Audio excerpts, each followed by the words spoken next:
If you've ever tried to quit smoking, or vaping, or zins, or dip, you know it can feel like trying to climb a mountain with no ropes. The cravings, the irritability, the mental tug-of-war. It's not just about willpower. That's where Varenicline comes in. You might know it by its old brand name, Chantix.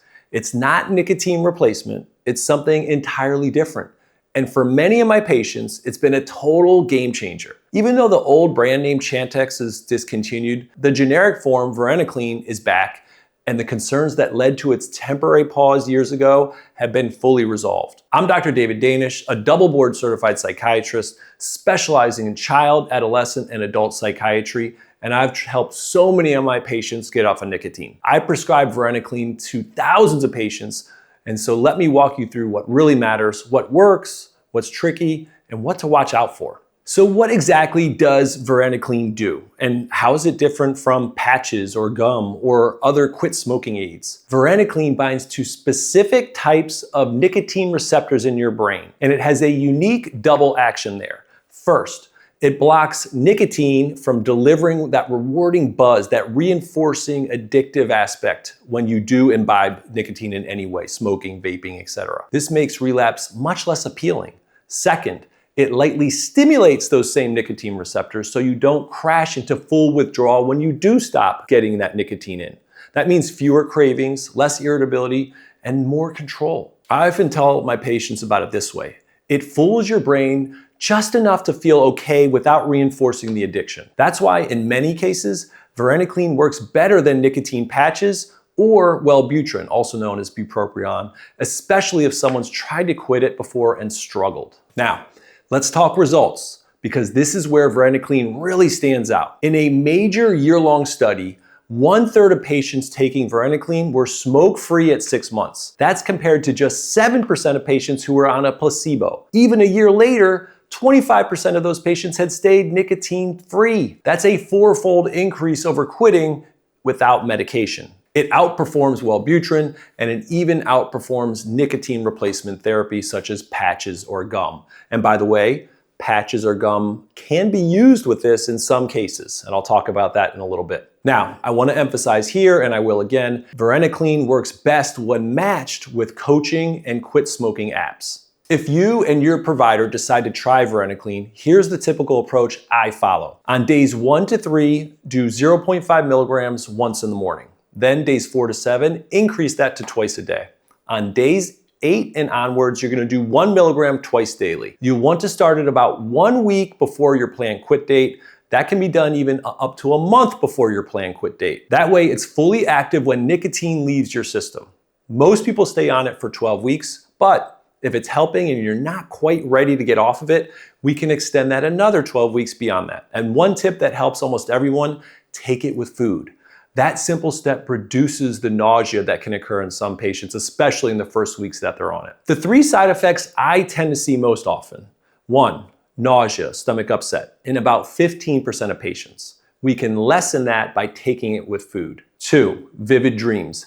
Definitely higher than 15%. I would say at least 1/3 of my patients. Some love them, some not so much. Some get headaches as well, but again, this is usually short-lived and resolves with time. The rare but serious side effects should always be mentioned. They're very uncommon, but they're important to flag. Mood changes, including agitation, irritability, and suicidal thinking. The FDA once issued a black box warning about this, but it was actually removed after larger, well-done studies found no increased risk compared to sugar pills, even in people with psychiatric histories. That said, I've seen isolated cases in my own patients, so I monitor closely during the first few weeks. In those who have seizure disorders, some caution should be exercised. If it is a poorly controlled seizure disorder, I would skip this medication, but if it is a well-controlled seizure disorder, it probably is worth trying, but should be done only with collaboration with their neurologist. So, they start this, when do they stop it? Guidelines say you can stop Varenicline cold turkey, but some people feel a rebound effect in other symptoms such as mood swings, restlessness, insomnia, irritability. In other words, nicotine withdrawal type symptoms, but at less of a severity than if they had just stopped cold turkey off of nicotine. In rare cases, that can look like aggression or even movement problems. So I recommend in many of my patients to taper it gradually. Do 1 week of 0.5 milligrams twice a day, then a week or two of 0.5 in the morning, and then stop at that point. And that usually prevents any of those symptoms from occurring. As I alluded to earlier, this is something you want to team up with other approaches to treatment. It's not an either or, it's a yes and. Here's what I often pair it with. In severe cases, high nicotine users, I do pair it with nicotine patches or gum, but that is a little bit more rare. Behavioral therapy and coaching are extremely powerful.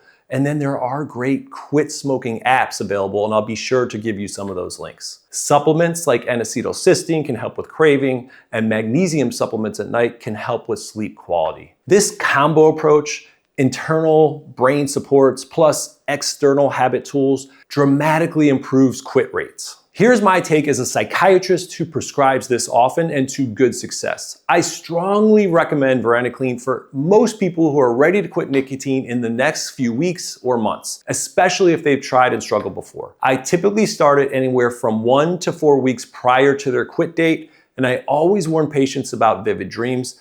They're common and sometimes even a bit fun, but they can be strange. A small number of people can get irritable or notice mood changes, and of course, if those are severe enough, it has to be stopped. The suicide risk that made headlines years ago, apparently it's not there at all, but I still watch for it. Think of Varenicline like noise-canceling headphones for your brain. It quiets the cravings so you can focus on your goals. If you're seriously thinking about quitting nicotine and Varenicline sounds like it could help, head to drdaviddanish.com and open up the free Mind Vault.